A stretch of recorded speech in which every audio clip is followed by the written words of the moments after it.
دکھ دینے والے ہزاروں بہت، سکون دینے والی صرف اللہ کی ذات۔ زندگی میں ایک ہی چیز ہے جو میٹھے ہونے کے ساتھ کڑوی بھی ہوتی ہے، اور وہ ہے سچ، اور اس سے درد بھی ہو سکتا ہے۔ کیا درد کبھی کم ہوتا ہے؟ نہیں، پر تم اس کے ساتھ جینا سیکھ لیتے ہو، خود کو کمزور نہیں پڑنے دیتے، اور یہی سچ ہے۔ چاہے کچھ ہو، چلتے رہیں، رکے نہیں، آرام کریں، اطمینان رکھیں، لیکن کبھی ختم نہ کریں۔ مصیبتیں ٹل جاتی ہیں، مشکلیں حل ہو جاتی ہیں، منزلیں مل جاتی ہیں، لیکن پہلے سفر جاری رکھیں، چلتے رہیں، گر کر اٹھیں، اٹھ کر چلیں، یہی زندگی ہے۔ تم جتنی پریشانیاں لوگوں کو بتاؤ گے، تم اتنے ہی پریشان ہو جاؤ گے، اور جتنی پریشانیاں تم اپنے رب کو بتاؤ گے، تم اتنے ہی خوشحال ہو جاؤ گے۔ تو پریشانیاں لوگوں کو نہیں بتاؤ، بلکہ ہمیشہ اپنے رب کو بتاؤ۔ اتنا تو پرندوں کو بھی پتہ ہوتا ہے، ایک جگہ پانی سوکھ جائے تو وہیں تڑپ تڑپ کر نہیں مرتے، کہیں اور چلے جاتے ہیں۔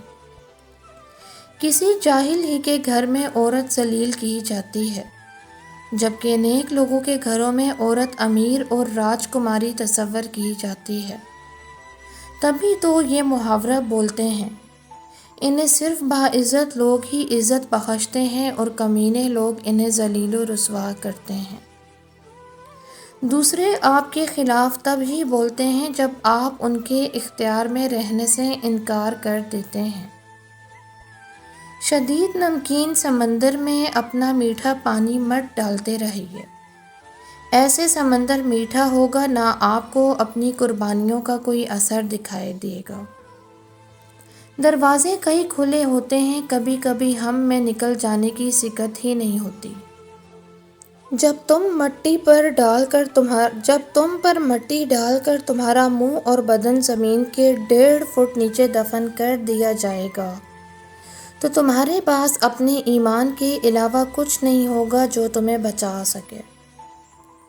ہماری نظر دوسروں کے چھوٹے چھوٹے عیبوں پر ہوتی ہے۔ اپنے بدن پر سانپ بچھو لٹک رہے ہیں، ان کی پرواہ نہیں، اور ہم دوسروں کی مکھیاں اڑانے کی فکر میں ہیں۔ نبی صلی اللہ علیہ وآلہ وسلم جب معراج پر گئے تو اس موقع پر آپ نے مختلف سزائیں بھی دیکھیں۔ ان میں سے ایک سزا یہ بھی تھی کہ وہ لوگ جو ایک دوسرے کی غیبت کرتے ہیں، وہ تانبے کے ناخنوں سے اپنے ہی گوشت کو ادھیڑ رہے تھے۔ قرآن پاک میں رب العزت نے ارشاد فرمایا، اور تم میں سے کوئی کسی کی غیبت نہ کرے۔ کیا تم میں سے کوئی پسند کرے گا کہ اپنے مردہ بھائی کے گوشت سے، چنانچہ تم اس کو ناپسند کرتے ہو۔ اپنے بیٹوں کے سامنے بھی دوپٹہ نہ اتاریں۔ بچے کے فطری حیا کا خاتمہ سب سے پہلے وہ مائیں کرتی ہیں جو اولاد کے سامنے دوپٹہ اتارنے کو معیوب نہیں سمجھتی۔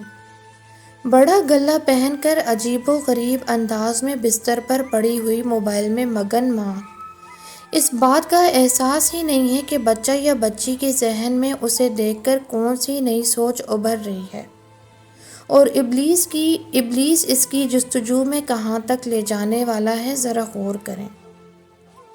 محبت ایک وقتی جذبہ ہے جو مستقل سکون نہیں، اس کے برعکس نکاح نصف ایمان ہے اور دائمی سکون ہے۔ جب آپ اپنے جذبات اور غصے پر قابو پانا سیکھ جائیں تو میں سمجھتی ہوں وہ آپ کی سب سے بڑی فتح ہے۔ لڑکی کا کردار اگر مضبوط ہو تو وہ کبھی مات نہیں کھا سکتی۔ زندگی دائمی نہیں بلکہ فانی ہے۔ اس عارضی زندگی میں ہم سب مسافر ہیں، اور اس دار فانی میں ہمارا قیام ایسے ہی ہے جیسے مسافر خانے میں انتظار گاہ۔ ہمارے سفر کا آغاز ہمارے جنم سے شروع ہوتا ہے، جب ہمارے کانوں میں اذان کی آواز سنائی دیتی ہے۔ پھر یہ سفر بچپن سے جوانی اور پھر بڑھاپے کے دوران ہی سفر آخرت شروع ہو جاتا ہے۔ یہی حق اور سچ بات ہے۔ کہ دنیا میں ہماری حیثیت ایک مسافر کی سی ہے، سب اپنی اپنی باری کے منتظر ہیں۔ بے شک ہم سب نے اللہ کی طرف لوٹ کر جانا ہے۔ باری تعالیٰ سے دعا ہے کہ ہم سب کا خاتمہ بالائے ایمان ہو، آمین۔ ہمارا فرض ہے کہ ہم اللہ کے حق میں کوتاہی نہ کریں۔ آپ جو کچھ کر چکے ہیں اس پر پچھتانے کا فائدہ نہیں۔ خود کو بدلیں، دوبارہ آغاز کرنے میں کوئی حرج نہیں۔ آج کا دن آپ کے لیے نیا دن ہے جو آپ کے لیے نیا آغاز لایا ہے۔ ہمت کریں، اپنے رب کو راضی کرنے کی کوشش کریں۔ جو وقت گزر گیا آج اس کے لیے توبہ کریں اور آگے بڑھ جائیں اور اسے خوبصورت بنائیں۔ اگر آپ کسی کی اصلاح کرنا چاہتے ہیں تو الفاظ کا صحیح استعمال کریں۔ ہم نئی نسل کو تعلیم تو دے رہے ہیں مگر علم نہیں، جبکہ ہمیں تعلیم سے زیادہ علم پر فوکس کرنا چاہیے، اور علم تربیت کے بنا ادھورا ہے۔